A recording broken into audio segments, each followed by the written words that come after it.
That's a change.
I do, but I'm going to save those for the regular session. Just want to just go through these. Yes. Start with education committee. Mr. Dorsey. Under Education Committee, we have to discuss the remote instruction day. And I think there needs to be discussion on exactly what the guidelines are for that. Are there certain things that's in the contract we have to follow, or do we already have things in place? Per the Department of Education, you may have 5 days, or you may use remote instruction days. So with the 180, the 900, 990, it's a local decision. I'm just a person, so we have, I've been a little bit confused about remote learning, and what was the other term? The FID days, which FID are days, yeah. applied through the state, FID stand for? So Flexible the instruction. Flexible instruction days. So we have 5 FID days. We do not. Oh, We don't have any. We have no, and remote learning days, we are unlimited? We are unlimited. They are counted as instructional days. Okay. So we are unlimited on the remote learning days. Okay. Per the Department of Education, if we're counting the 180 instructional days, which we are, so remote learning. Then, with regard to remote learning here at Brownsville, there is not an MOU in place for the remote learning process or anything that's contractually speaking. It is more along the lines of the cyber MOU, correct, that I read? And I'm letting Stacy chime in. I did email you today and I just. I'm wanted sorry, I to- did not It's get it. fine, I know. Did not Got get it. it. Yeah, there should be, and we had this conversation, I think, right before Christmas break, because Uh-huh. I just discovered this myself, so like, so I'm, I just learned that there needs to be an MOU in place, it should be updated yearly.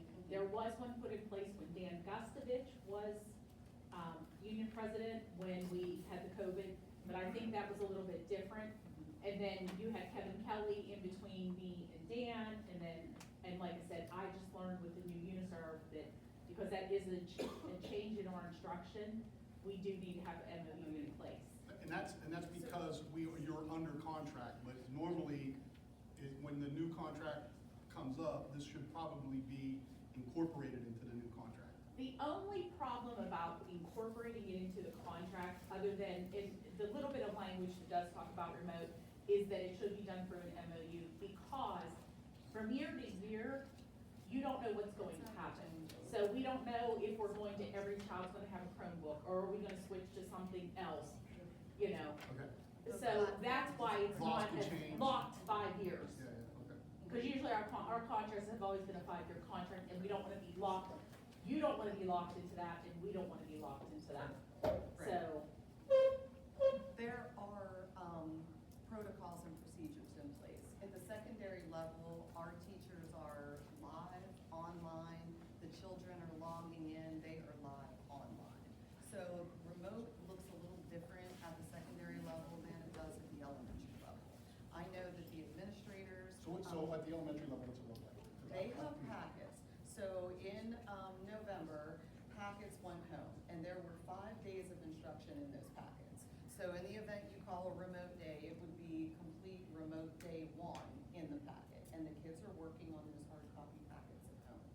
So right now, they have been through their 5 days of remote with regard to the packet, and now the teachers are updating to send home in preparation for if there are any more.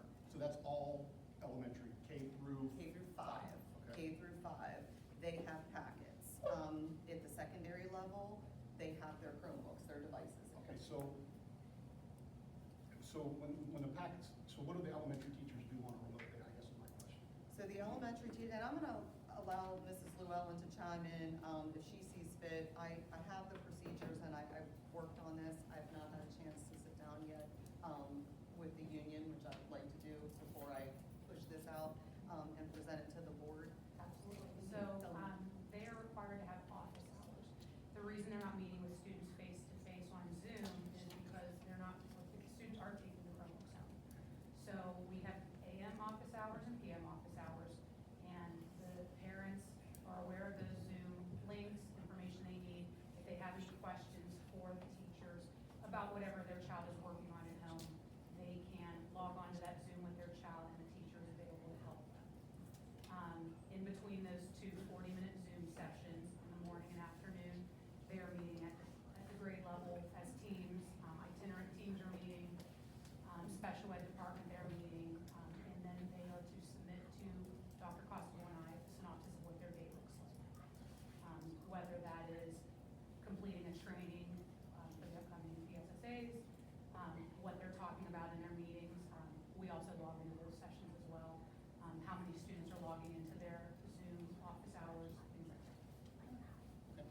So, Martin, on another level, we talked today about everybody's got to come to school. That's our goal, that everybody comes in the building, custodians, security, teachers, administrators, on a remote day. That's where we want to go, right? I mean, that's, because it's fallen off now to where people come if they want to come. I think what we need to look at remote day that it is. So with, and again, with the BEA, we We have need an language MOU. about- We don't have it, but you do have language about Inclement what weather, these, yeah. right, inclement weather days look like. So if it is inclement weather, treacherous road conditions, then work remotely from home. If it is cold, frigid temperatures, or maybe something miscellaneous like, I can't even think of something, maybe there's a water line that's somewhere on campus, but we could still come in here and work from another building, then we could physically come in here and work on those days. I think it needs to be a clear definition of what those days are. If it's cold weather, we could come in and work. If it is inclement and treacherous road conditions, then there's the capability of working from home. There's no sense in putting the teachers on the roads. The SEIU is the language in there, and I know that it's broken down into departments. So we have essential employees who are here regardless of what those roads look like. Hey, Rocky, on that point, when we lived in Virginia, Danny taught at Yes. Kettle Run, Yes. Yeah. one of the issues, like, that was their policy, was that teachers, even on, like, during COVID, like, the second part of COVID, they put all their teachers in the rooms, to teach remotely from their classroom. What they found, and again, this is in Northern Virginia, pretty damn rich school district, the network, believe it or not, could not handle that. Oh, I don't, believe that. I believe that will be a problem I here. believe that. If we have every single teacher, and Mr. Boyd probably talk more about that, something just to, to keep that in mind, that maybe, I don't know, but that is part of the issue, is that the infrastructure for this network to have every single teacher on Zoom at the same time. That was I don't know if it's that was a not- big problem at Highmark, even when COVID hit. Is But that that doesn't mean automatic, you- right? It's one of those things where you don't know it. Until you try it. Until you Exactly. see it happen. Yeah, that's what happened at Kettle Run, it lasted 2 days, and then they said, okay, well, teachers, go back to your. Right, that could happen. Have Like, things been wonky during the PD days that we've had to Not, utilize? not really, it didn't seem like it, I mean, it has been pretty resilient. Listen, I want my wife out of the house as much as the next guy, don't get me wrong. States when we did that, Kick my ass. it would have bombarded the system at that time because they were it's just, but those are thoughts, and it might be, Well, I'm appreciative that you're taking initiative to look into this, because since the pandemic, it has gotten away from what we thought it was. Some employees are coming to work, some are not. Some are online, some are not. We have to be all on the same level, everybody, custodians, security, aides, teachers, administrators. So if we're going to have school and it's open, we gotta be here, unless you're taking vacation. I think contractually speaking though, having 3 different contracts with maybe different language about Yeah, those yeah, days, different we'll have to contracts. take a look at. Right, and our contract is clear that if you cannot bring the students into the building due to weather conditions, that the teachers stay home, whether it's a delay or whether it's a remote day or a cancellation.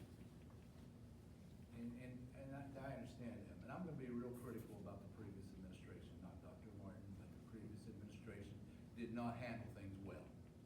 And the previous are gone now, And you have no argument from me there. but she's in a Band-Aid process, fixing Absolutely. everything. We all are. We all are. And I wanna be sure, understanding that she's taking the initiative to work on these things that have gotten out of control, in my opinion, as a board member, to no one's fault. To some person's fault, but it's just we have to get on the same page with all the unions and everybody. Here's what this means, and this is why we're gonna do it. Be clear. I think too, at the secondary level with the kids logging in, our principals, our secondary principals, they are joining in on those Zooms. They're doing walkthroughs in real time, and they're documenting those walkthroughs. They're putting them at PAE tab and counting them as, they're virtual walkthroughs, but it's happening. So the data that I'm getting back from the principals, the learning and instruction is happening at the secondary level from our educators, and our students are actively engaged in that process. That is the feedback that I'm getting. It's not probably where we want it to be attendance-wise, and I did pull those attendance numbers, but I think that comes with administration from district office saying, here are the expectations for the principals, here are expectations teachers, here are expectations students. And it's getting those children to understand, you need to log on, you need to be accountable, this is a day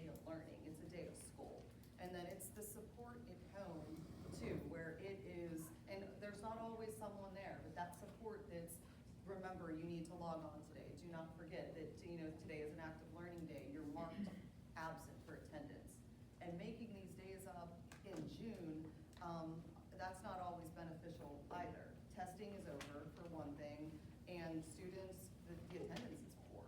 They're not necessarily showing up in June. So I think remote learning, in my opinion, it's bridging a gap between our kids here at the high school level and the college level, the workforce. We're getting them ready for the world of work. We have board members who work remotely. So preparing them for that, if it's 10 or 15 days a year, I think it shows them too to kind of be ready on your toes and be prepared for whatever gets thrown at you, because every day's a new day and it's ever changing. Hey, so can I ask a couple questions Sure. about the technology piece of this? So Zoom meetings, it's my understanding that there's like a 40-minute time limit on a Zoom meeting. And if you've got people waiting in the lobby, it's, at the end of the day, what I'm hearing is the Zoom meetings suck. They're just not Well, that. they're not 40 minutes for because you guys are. Like you, that's, Well, elementary, but you are. We're on a 2-hour delay high schedule, school. so we're 27 minutes. Yeah. So we have enough time in Right, between. you're- I mean, the 40 So minutes is enough for the Your middle school. 40-minute elementary Correct. session. Yes, Yeah. so our office hours that we have to have in the morning and in the afternoon. Yeah. We can only get on for 40 minutes, So, instead of an hour. Mr. Boyd, could that be remedied? It's just a cost factor. Okay. Because it's like $15 a month. It's either $15 or $19 a month per teacher per month.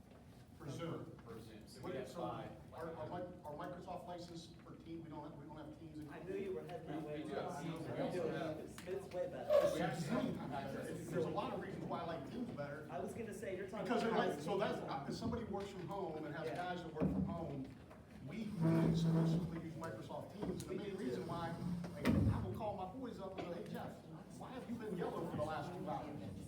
Without telling me you were yellow for the last 2 hours. It literally, I mean, not that I've seen guys that have things that move their mouse around to keep their team active, because I have seen that, but, you know, that's the job of the system. The Microsoft Teams, I don't know what the cost is, but it's phenomenal.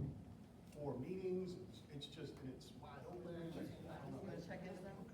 I personally, like, that or, and from, I think it's worth checking. yeah, same with Google Classroom is the other one, I've heard some really good stuff. Just to speak up on this, so Yeah. back with prior administration,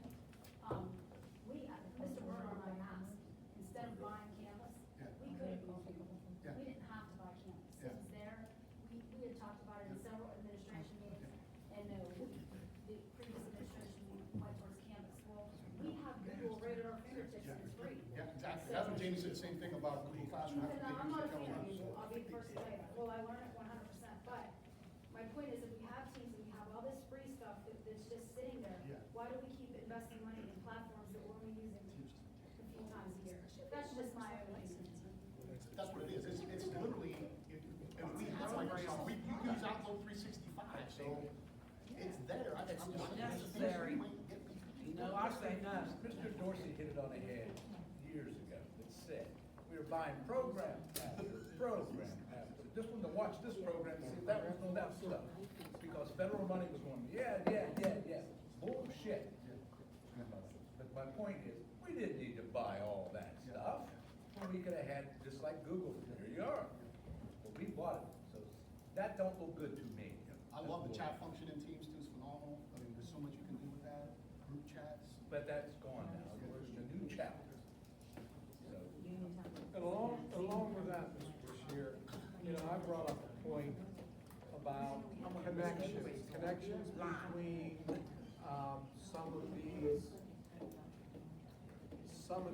some of this software that was pushed on the teachers and connections to certain people that I still hope that Jeremy's gonna look into.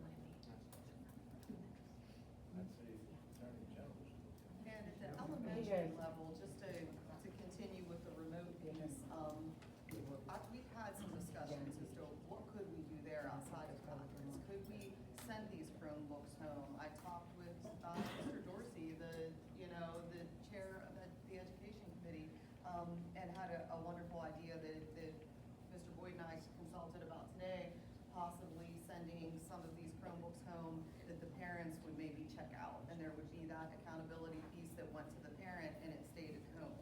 So so that these kids would have access at home. There are other facets to that, though, that we need to kind of look into and make sure that that could potentially work. But I would like to see us trend in that direction where our younger students had access like secondary, that they could be online and they could be 1000% in classes. So we are, we're working on that in real time. Can we, can't we? What does it look like if the Chromebooks they have right now just go home? What do we do with the kids who are not allowed to take their Chromebooks home at the secondary level? Because I know she told me 3 today that they're not allowed to take their Chromebook home. Based on what? Discipline, somebody, I don't know, they're Oh, okay. physically So not they- allowed to take their Chromebook home for whatever reason. And I specifically asked the question, who implemented that? Don't know. It's been a while, like, I don't think a couple kids were knuckleheads with them or whatever.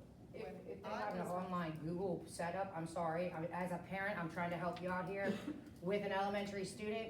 If they have access, because Okay. most of them have access to a computer, so if they have an app that we use like Canvas and stuff, and they can access it that way, and the parents can log them in, that puts the ball in the parents' court and the child's court to make sure that they're getting in for those kids, because there's some kids who have behavioral issues that will destroy the property.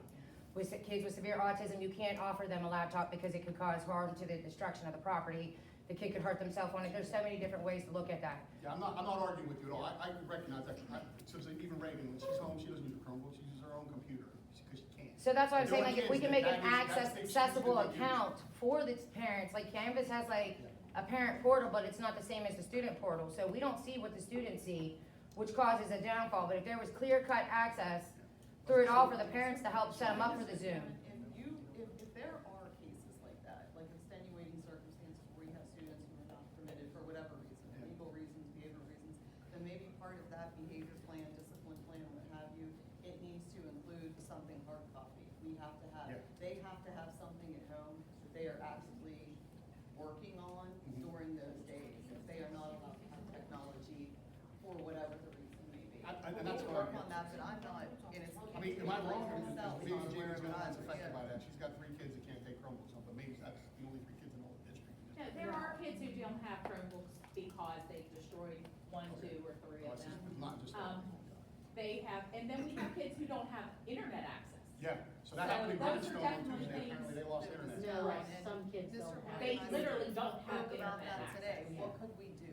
Right. So that access could in fact maybe happen. Those are all things that I feel like we need some time to look into and see what our resources are, how can we pull some resources. We have students who are going to the neighborhoods to work on remote days. So, and then if the neighbor's not home, there's not a place to work.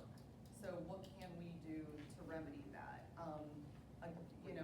Short of treacherous weather, part of thinking about even being here or the building being accessible, could they, if it's cold, could you drive here and have that accessibility with your child? I don't know, I'm thinking all over, and really it needs to be, an admin team needs to talk, we need to talk with teachers and leaders within the district to really put our brains together to think of a good solution for, so there's equity. I got one more. Yep. And then I'm done, because I know Mr. Dorsey's gonna start throwing stuff at me down there. No, I'm used to you talking on meetings. So, it is my impression, and tell me if I'm wrong or not, but when we do a remote day, we still spend a fair amount of money that we don't get for services in return, specifically as it relates to transportation. Yeah. So we do pay our bus drivers, which I 1000% agree with, because they're contracted, they're supposed to get 180 days of work, I get that. But at the end of the day, our bus company doesn't have to put buses on the road, they don't have to pay for gas. They're incentivized, in my opinion, for that. Though, true or false, I guess is that true that, we still pay for bus, we don't get a discount on a remote day, right? No, we are locked into, and Mr. Yocum can speak on that, we're locked into the 180 days, so they get paid. And probably my guess is when COVID happened, that's when they got clever with their contracts. They aren't going to lose money out of. So I think bus drivers. Yeah, but I have a report Yeah. today tonight on transportation. Okay. In regards, part of that, I talked to Colby, we talked about a situation where when we are remote, the drivers do get paid. However, Malakas was holding their pay to the end of the year. So they collected interest off of all that time. So we have to rectify that. Now they've got to pay. We paid Malakas, they got to pay their people. 1,000%,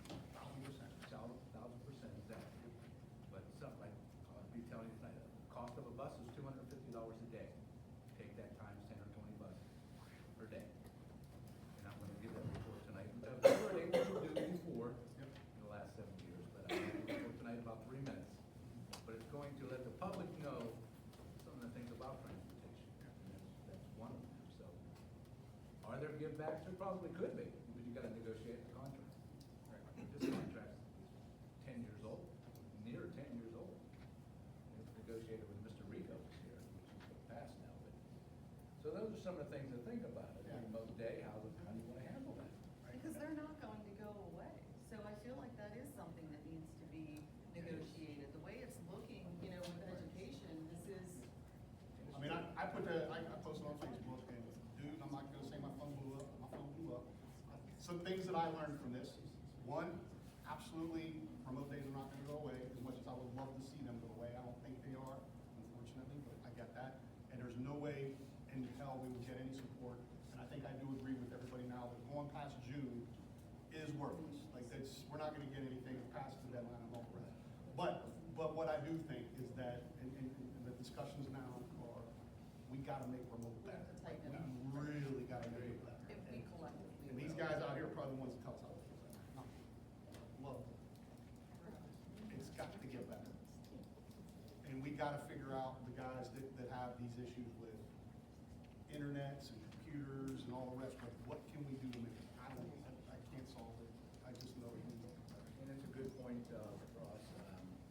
Talking with Dr. Martin about transportation over the last few weeks. I never had that advantage in the previous administration, because when I would call the previous administrator, he'd say, well, it's not snowing in Canonsburg. I don't live in Canonsburg. And so I would never know when there's a delay. I would never, not that I'm anybody, but I was Transportation Committee Chairman for how many years. But now, Dr. Martin is in very close contact immediately, what she thinks. And she makes the decisions, but some of the decisions are based on every township supervisor. They're given a call, are your roads clean? If one township says they're not, it's a delay automatically. Parents don't know that, but that's how it works. Then the superintendent has the final say. So when there's a delay, it's because the roads are not clear. And it's just the way the process has been going on. It's a good process, because if one supervisor said our roads are not clear, buses don't go out. It's not a singular person's decision, it really is, it's a joint effort. Consensus. You know, we're tracking the weather, and then from there, there's a superintendent, a county group chat that we're in with all superintendents and CTI included. I talked to Jerry more than he would like. It's 4 in the morning and we start, so if you don't get the call the night Sleeps there. before, it's because we don't know, but he and I start at 4 AM, to make that decision. And then he's in contact with your township supervisors, with your bus garage. All the other superintendents are doing the same with their transportation directors. We all come back together. We probably come together 4 or 5 times, right, before the final call. And there are times I'll talk to Mr. Bashir, what are your thoughts about this? I called Mr. Dorsey with the remote days, right out of the gate with Christmas break. I called all the administrators. Do you think they're prepared? Do you think we can make this happen tomorrow? Should this be a total cancellation? Well, you know, a lot goes into it, so I don't want you to think that ever at any moment, it's always safety first with the kids, or that it's just an executive decision by one person. It's a collective decision. CTI has a lot to do with it. They do, Yeah, and you know, the tech school, if it one of affects them- the high one of them school don't go, then directly, nobody right? goes. So And they we play a have big that part. conversation, Ms. Strout and I do, you know. Jerry Youngman, who sleeps here, you know, he's Correct. up at 4:30 in the morning. Yes, sir. Driving around the school. I wanted to jump in real quick. Dr. Mahoney, go ahead. Chris and I talked to, you know, Rocky and I talked, and several of us about this. I was wondering, could we possibly, Kristen, could you maybe do a little workflow for us on, you know, like kind of the decision-making process, like all the different folks that are involved, just so we kind of see it Yeah. on one kind of sheet of paper, and Sure. so that we get the, so that we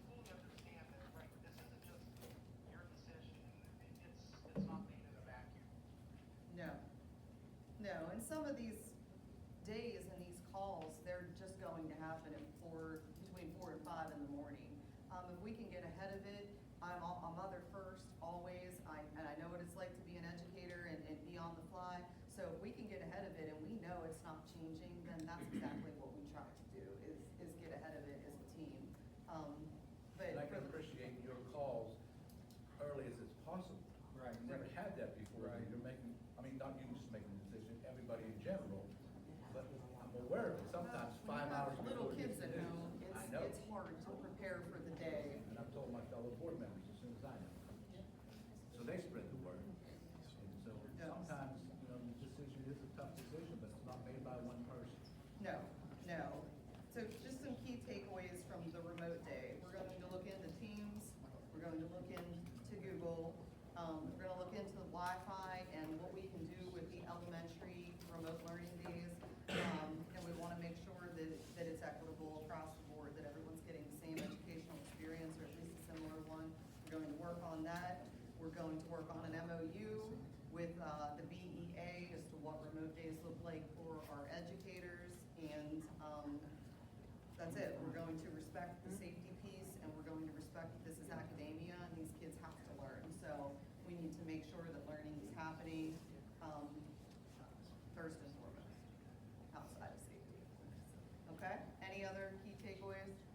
And then we're going to work with the Chromebooks. Like I said, Mr. Dorsey had a wonderful idea. I took it to Mr. Boyd today. We're going to look at, some of those Chromebooks that can maybe get home, and they could just stay there. You know, the parent could sign them out, and it could be housed there, especially if we have a student, our young ones maybe, who are a little more irresponsible. So we're gonna work on that in real time.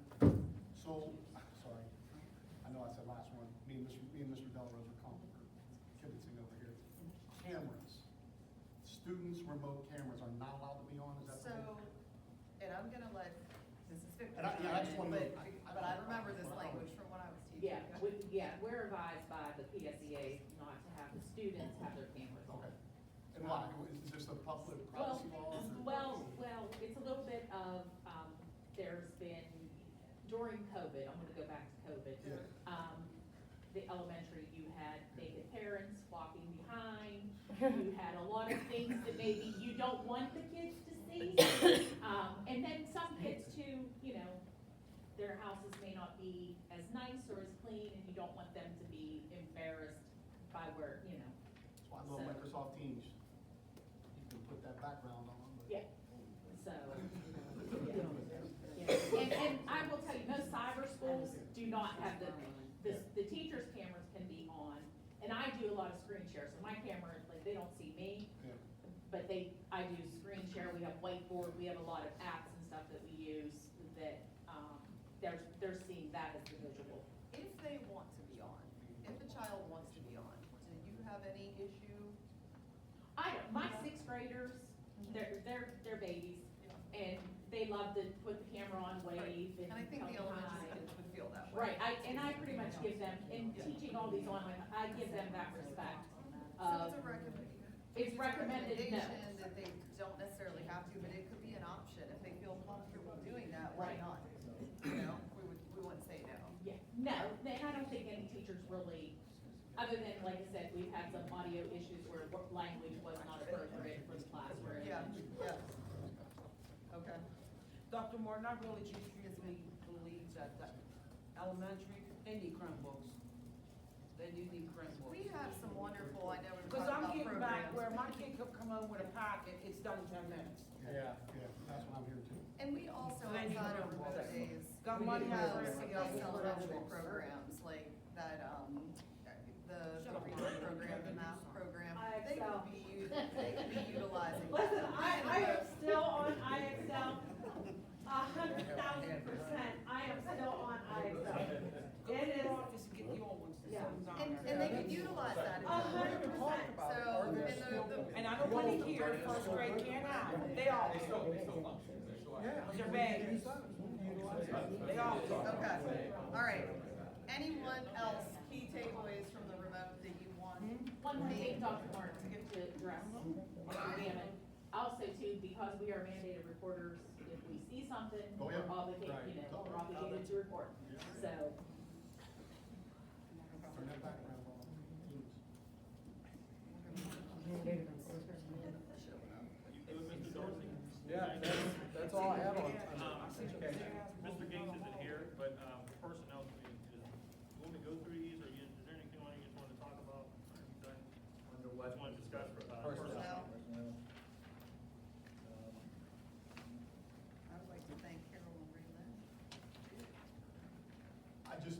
class, did you understand the block chart stuff that I sent, that what I'm kind of looking at? I talked to Kiki, I showed her how to use the. Yeah. the get- Basically, the first, you would have the district blocking chart of everybody, and then there would be another one for like everybody that reports from the south, the reports from Mr. Clemmer. Trying to clean up the flow chart of, you know, the chain of command and who reports to who, and how can we kind of direct this flow a little better, so. And then we it's would not- see, as a board, we would see vacancies that are out there as well, too. So we have a state of the district that we're trying to do every month at the board meeting, so you know kind of where we are with staffing. Who are we missing? Where are the gaps? What do we need to fill? Just so we are all cognizant of the need. So we're working on what this chart looks like, so it's pleasing for all of us and we can look at it and understand it quickly. Two things, Mr. Vice President. Item E, Dr. Martin, you okay with that? Sure.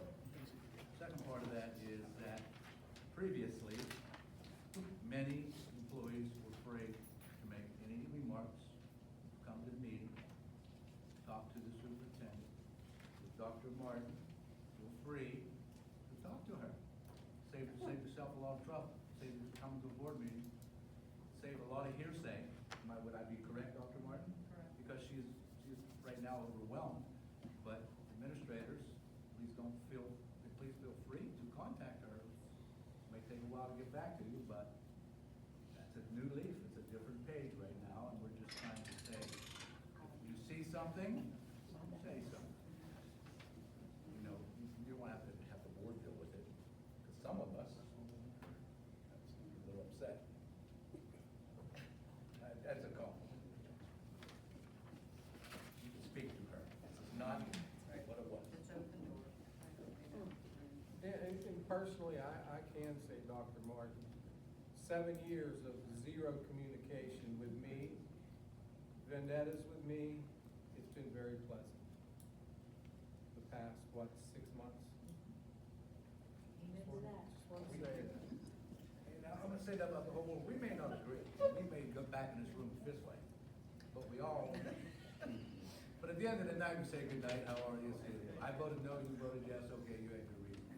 I could go on and say that we could Nope. go home and just want to bust the windows out of the house. But anyway, that's all I have, Mr. Vice President.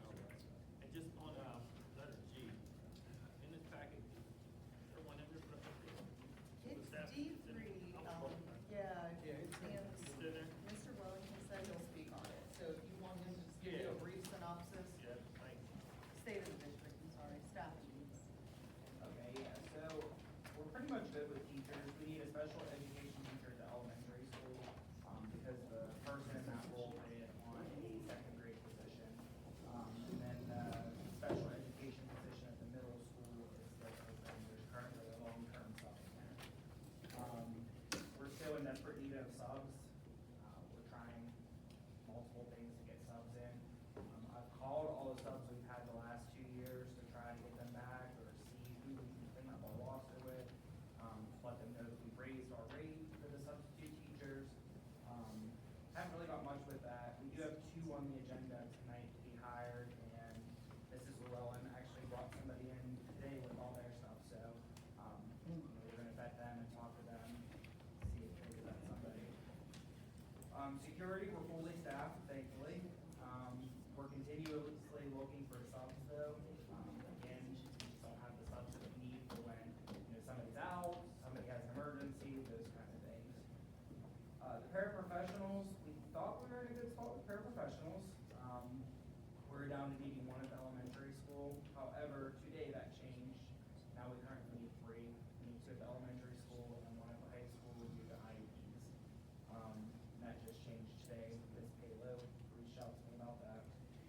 We do have a full-time paraprofessional on the agenda to be hired today. That's that out-of-district/elementary. So we do have those paraprofessionals that are out of district, but whenever they call off, we have to have somebody that meets the requirements of that facility to be able to go in there and sub for them. So we did finally get somebody for that. Ms. Keeler for the cafeteria, she's still looking for a 4-hour employee and a 3-hour employee. One was due to retirement, one was for an employee transfer.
actively interviewing and we have applications?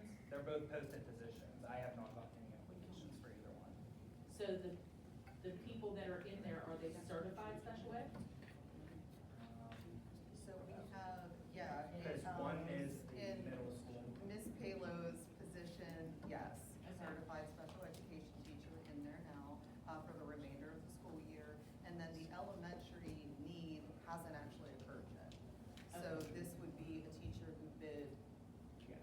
into the the second special grade education position, who won't start the position until next year. So, it's posted, but well, we will what- need to hire someone for that position. Right, but we can't fill the open Ms. Palo's position Mhm. with a sub for the remainder of the year, because that's an open position. So if we have a qualified candidate, then we need to do the hiring of that person. Right, and if this qualified candidate is interested in the position and would like to apply for it, we would love to interview that person, yes, with our team. I had two, Yeah. applications that came to me for special education, and by the time I called them, they were already hired Yeah, elsewhere. they're just getting snatched out of thin air. Yeah.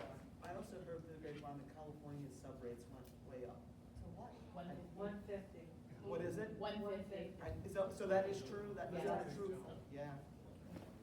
Didn't this just happen, Stacy? Yeah, I think it was like the day after we went to 125. Yeah. I think it was like Yeah. within like a week. Do you remember what they were before we went to 125? Right. We're at 125, but they went like Were within they a week. 105 before that though? Do you We, remember? yes, 100, I think we're at We 100. pulled those numbers, Yeah. we looked at all the numbers at one twenty-five. Okay. We're paying Dr. Martin 125. We're paying, that's what we're paying. Oh, yeah. Make more than 6 Finance committee? So we have item A, discuss approving the homestead and farmstead exclusion resolution for 2025-26 fiscal year. Item B, discuss retroactively approving the purchase of the resource car in the amount of $6,692. Rocky's happy about that. Item C, we'll discuss the decal for the resource car. I know I think we have a couple of. You have two, Couple yes. of bids, yeah. To decide from. Yeah. Yep. Item D, we're gonna discuss the mass lawsuit with ACS HIC for insulin pricing litigation. I can just tell you on that one, it's the same law firm that handled that's handling the social media litigation and also the vaping, right? Was it the vaping? Juul, yeah. And so it's really, decision had to be made by, I think, last week. It's no cost to the district. We may not get anything out of this, but when we kind of looked at everything, we didn't think it was a bad thing to get ourselves involved in. And we won't, we're kind of at the, named plaintiffs. I can't remember all the others. Then we have, item E, discuss the request from the Rose Garden Center for the Arts for exoneration of back taxes. And this is a nonprofit, Yes. and they are trying to do things for the community, correct? Yes. My understanding is that there was a time, because this was the old Holy Road, Right. when it was first bought, they were not nonprofit. They weren't doing anything. It took them time, it takes time to get your nonprofit status. So at that time, during that time period, the taxes, they charge. But now my understanding is they have that of nonprofit. We have item F, discuss request from James Lauber, Brownsville Council President, for exoneration of back taxes on that parcel ID, Fifth Avenue, Market Street, Borough of Brownsville, in the amount of $17,293.54. And on this one, shouldn't this come from the individual? And because, why is this coming from the council? So I received, I don't think this has ever been on the agenda to discuss. It was one on the table. We Back tabled in it. October. We tabled it, yeah. Yeah, I received, Candy spoke to us. I received a letter from council president stating that they were to ask us previously, and it kind of fell through, whatever, they didn't do it. They wanted to do it before it ended up being sold. They must not want to do it too bad if they didn't. I mean, and to me, it looks like council is doing the bidding for an individual. Well, the only reason, so in April of 2021, that's when it was discussed at a council meeting. They sent me the minutes, so it showed. So that was back in 21. As you see, we get the request in 23. What they're saying is they wanted to request it back in 21. That's when the borough still had it. Because that, it was a lot there. I can't remember exactly. It was the Brownfield Hotel. So then it was purchased, and the taxes obviously had run with the land once it's purchased. So now that individual owns it.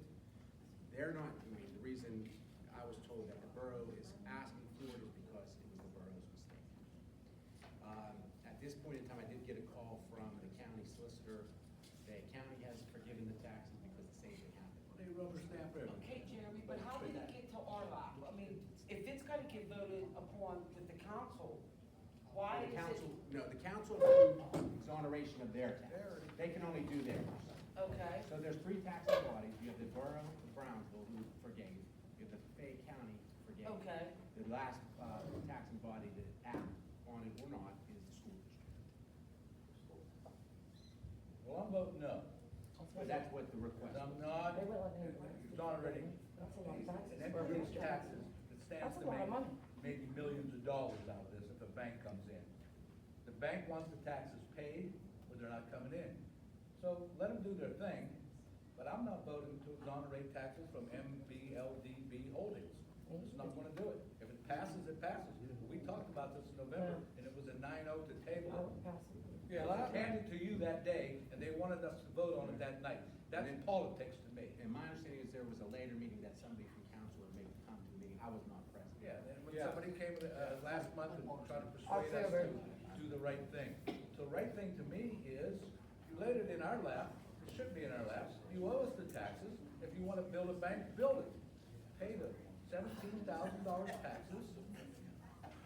And that's how I feel, and I'm strongly feel about that board. I just don't think that we should be, this should be in our lap. I did talk to Mike Walters in depth about this afterwards. I understand the process. I understand that Mitch definitely he invested, he speculated on this property a lot. He did spend a fair amount of money to prepare those lots and all the rest. At the end of the day, it's irrelevant though. I mean, and I appreciate, I told Mike that, I get that. But I'm gonna vote yes because the primary reason is that the faster this goes through, we're gonna put property that we will now be able to tax, that will come into our coffers. And to be honest, I do feel bad for the borough to a certain extent because what does the borough doesn't have any tax. They have no tax base. They get their money from their tax base, but Church Street, everything out there, they don't have a lot of revenue for taxes because everything's nonprofit. Everything up on the hill, all the banks on the hill, all that stuff's going to Redstone Township. So I'm a yes, probably not gonna pass, but I get it. So, Mr. Gamble, are they saying, okay, if we don't pass this, then they're not gonna invest in that community? Nope, they're not That's what's saying being that. said? They're not saying that. This should have been done, from my perspective, it should have been brought to the board like it did with all the others. But when the borough bought it in 21, it should have. This person who bought it, why doesn't he pay the taxes and then build the damn bank? Why are we Right. sitting there holding the ball here?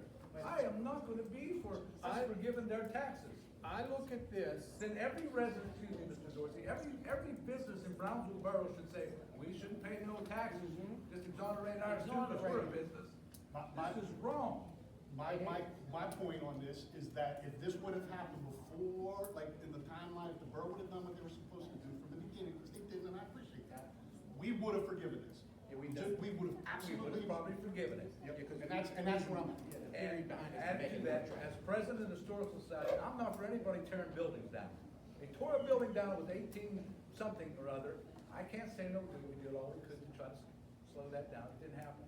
But if you got the money to bring a bank in here, but you want us, you can't pay the $17,000 in back taxes, and you stand to make, who knows how much money off of that piece of property? If that was a that you're gonna sell residential to land, they would make Somerset us Trust. pay the back taxes. well, that's what I was trying to say. I mean, years ago, you were on the board then, Rock, when we sold for minute pennies on the dollar, or we didn't sell it, but we got money back.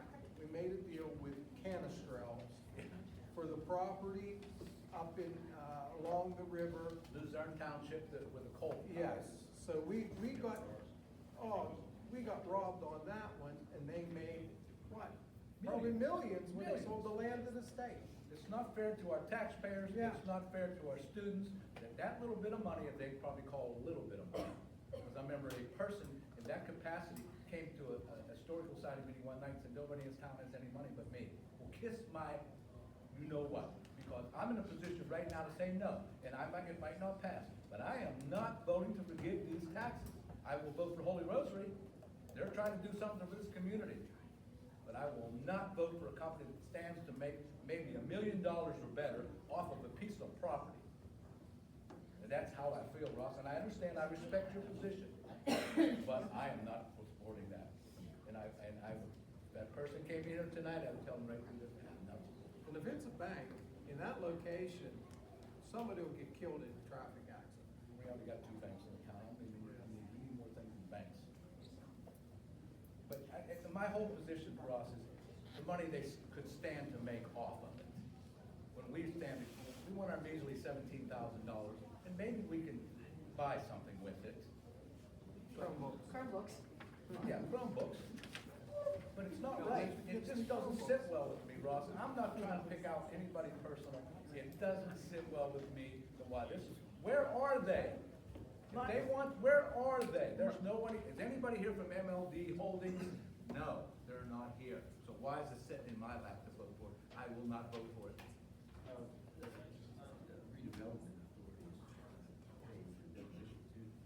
Yeah, so you've got no cost. My struggle with this, Rocky, my struggle with this is, if I had purchased this property from the borough and I failed to do a title search and realized that this $17,000 tax lien came with me, I would prepare my information, I would come to the board, and I would honestly and openly address the board and say, I made this mistake by not doing the title search. I have now assumed this lien. This is what I paid for the property, open and honest. This is what I've invested in the property. This is what I plan to do. This is what I'm selling it for. This is what I'm purchasing it for. I'm asking you to please forgive this. This does feel political to me. It does feel somewhat deceitful to me. I feel badly saying that, but I'm struggling with this one. I'm embarrassed that this is even put in my lap. Yeah, I'm struggling with, just own it and create it. Don't send other people on your behalf. Right. Present an open and honest explanation and allow us to hear the facts directly from the owner. And I agree with you, Patty, and I agree with Ross. If you came here 5 years ago and said, would you forgive the tax? I'm struggling with the last I got all the information you just said, I did get it, but I got it secondhand. But you You're right. I ought should've to hear let how that- I got it. I got it by, I'm not gonna say it publicly. But they should take ownership of it, in my opinion, because that's not fair. If a resident bought that, Take if I were to buy that ownership. property, should you forgive that tax? No. Because you do your homework when you buy those taxes, those houses up on taxes. Yeah, go ahead. I'm sorry. Go ahead. Letter G, discuss the intent to sue Fayette County and its commissioners for failure to conduct a county reassessment. Reason being, the commissioners plan to raise county taxes substantially. The proposed tax increase will result in approximately $96 of assessed value per $50,000 of assessed property value to cover accounting errors, unfunded prison debt, and other issues of unaccountability. 1,000% against this. This is a backdoor tax increase in my opinion, and I will vote no. So at this point, this is Laurel Highlands back. Laurel Highlands is. Who owns South Union Township, who's got all that beautiful property where they draw all their tax base from. We don't have that. So at This hurts us, it helps them. They've sent out a letter just requesting other districts, whether or not, because there's been no decision, they're kind of in the beginning parts to see whether or not they can. There was a school, I think Allegheny County decided, right? So, yeah, I just figured we better have it on the agenda on the planning session to see if you want us to support it.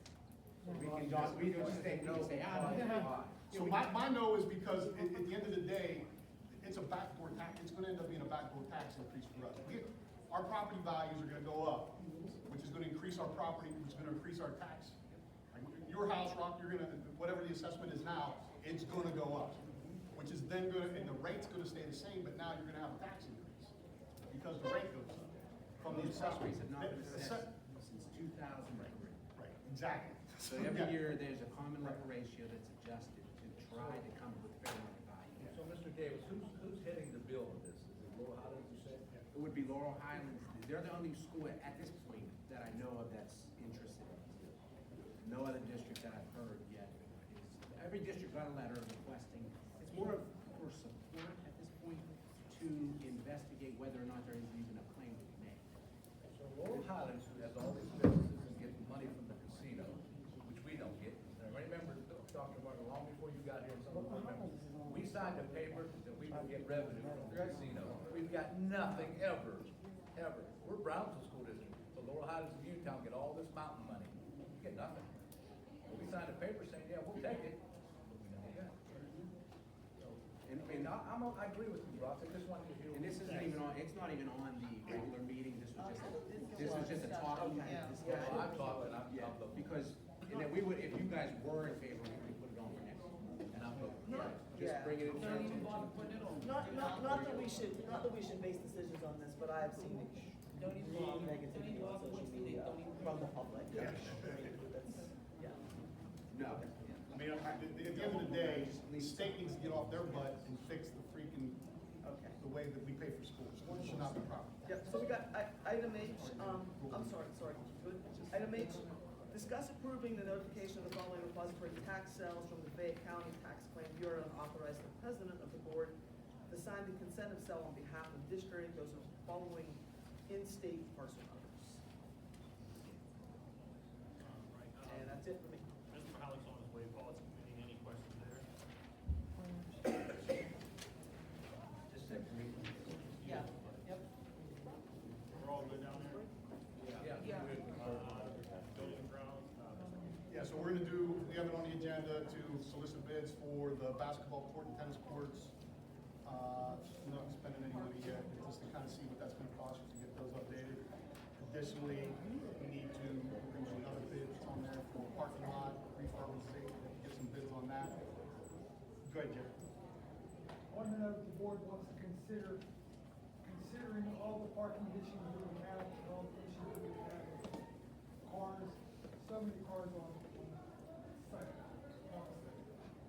Would we consider closing down the tennis courts, the basketball court, paving it as a parking lot or something like that? Coming over to the side where the elementary school playground is, put in one tennis court, one basketball court, and then pickleball.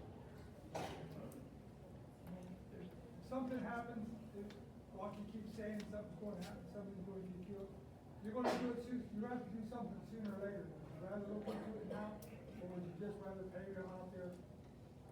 I personally would be interested in bids for both, Jerry, kind of, if you think that's possible. Refurb what we got, another bid for, just like we talked about, doing it over there.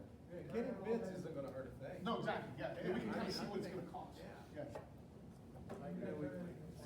Bids for both, which I think the current agenda item basically has that. We Go didn't with Jerry. specifically. Go with Mr. York, go with. Go with Jerry.